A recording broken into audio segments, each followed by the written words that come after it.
Now, we all have memories that stick with us for life. One of the memories that sticks in my mind forever, just like it was yesterday. A friend of mine, Chucky, at the time, had a Plymouth Hemi, two 4-barrel carburetors, took me for a ride, and I'll never forget that ride.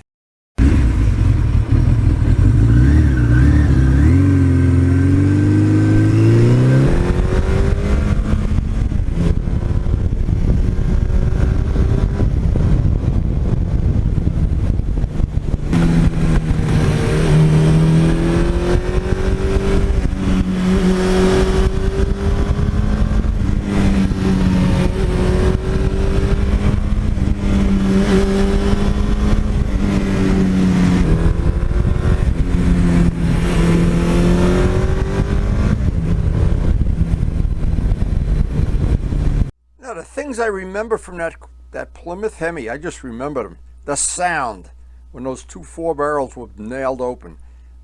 There was a vibration, there was a feeling of acceleration, it was a combination of things, and of course the sound.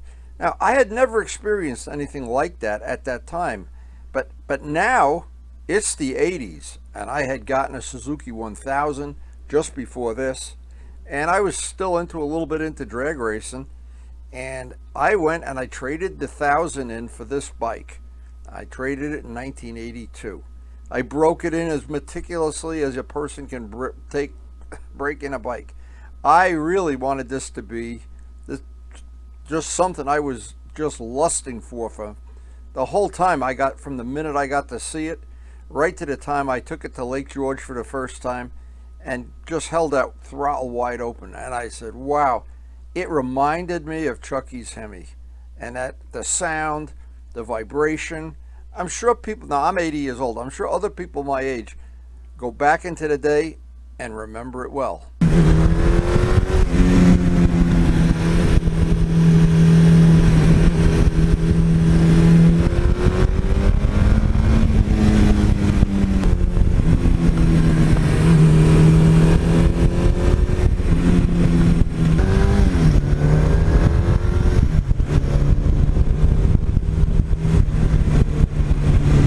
Now, looking back, Chucky and his dad went on to have a relatively successful career at the drag races. We went to Island Dragway at the time, where we went a couple of years ago with Jim and his wife.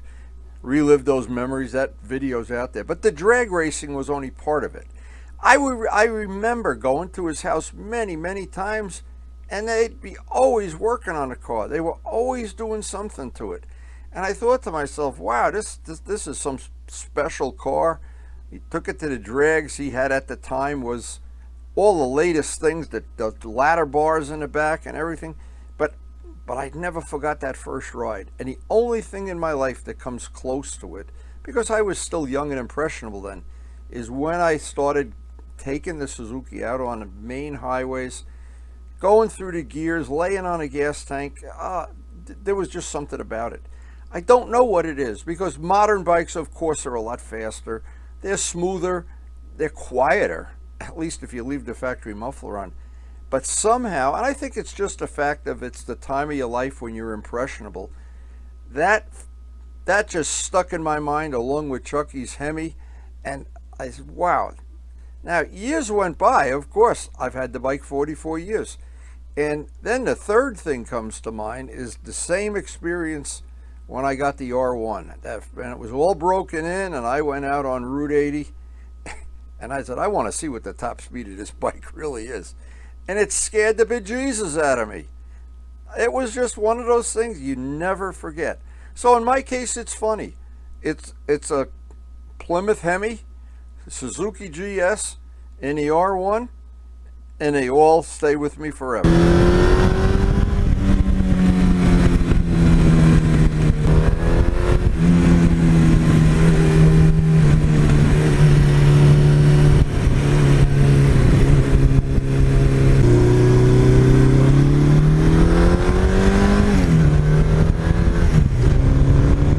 Now, of course, there's other things in life like the drag racing, going to the drags.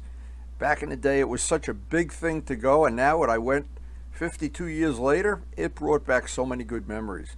But But this bike brings back good memories every time I ride it. I have a cup of coffee in the morning and I'm already thinking about holding that throttle wide open. It's already in my brain. And I don't know how it does that. I don't know how. I've owned a lot of motorcycles in my time. I've ridden a lot of bikes that I thought were special in one way or another. But every time you find a bike that's really, really special in one easily defined area, you lose something in other areas. It's either not comfortable, it doesn't get good mileage, it's hard to work on, or it's maintenance intensive, or it eats tires or something. But this bike, I think, is, to me, a magic combination of a bike that's extremely comfortable, the acceleration and the torque are usable and realistic, that you can use. You can scare yourself anytime you want. The brakes, I've upgraded. The brakes, I used to warp the rotors. I think I have 3 sets in the garage. I even gave a set of rotors to Jim Skinner. I used to warp the stock rotors up just riding on the street, so I can imagine if you're riding on a track. Anyway, but I've babied the bike. I've over-maintained it. I've over-polished it. I've done everything I could because my goal here is very simple. I want to have this bike to the day I die. And I hope that's not coming up too soon.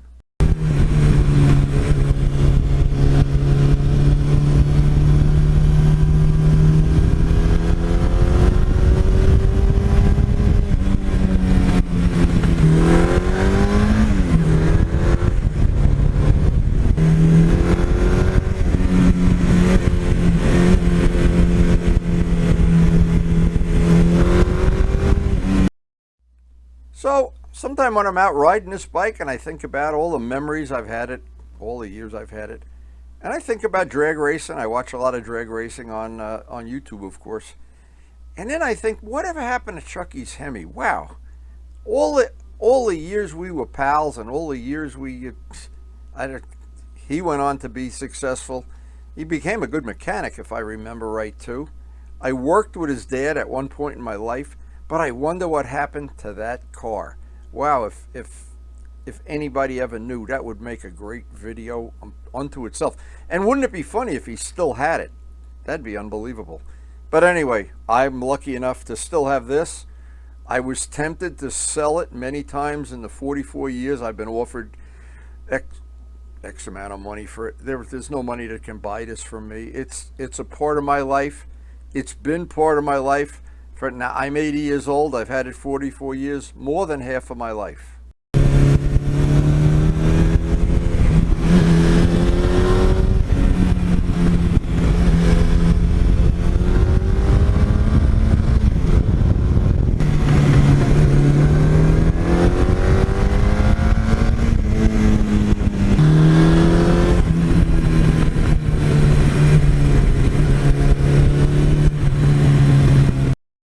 Now, the one final thing that I really appreciate about this bike, I love the styling. I love the color.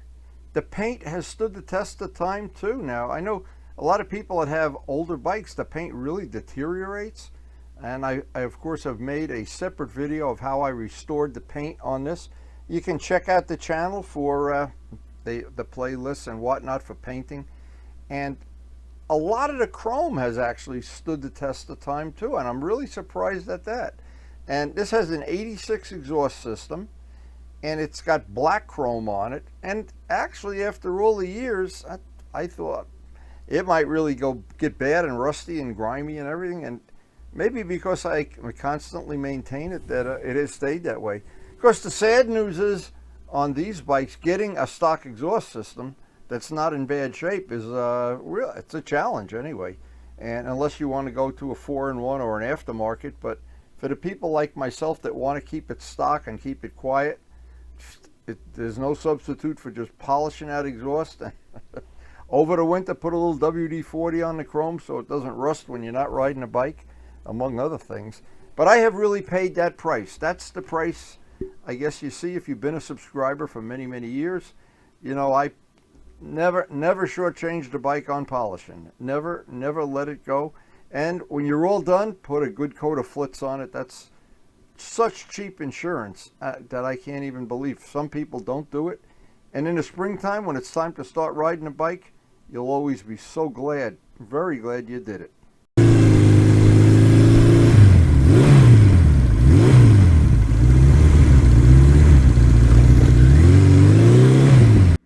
So I hope you're like I am, of trying to have a passion for trying to keep these older bikes alive and well.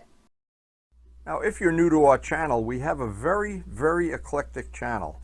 One of the new features we have now is some of the videos are grouped into groups that you can access all the videos for one category in one mouse click. And it should be very convenient and very handy. Just check out the feature on the main screen playlist. And thanks to everybody for supporting the channel. We appreciate your support, and it makes this channel possible with all the things we do, the painting, the wheels, the polishing. And please take a second or two and hit the like button.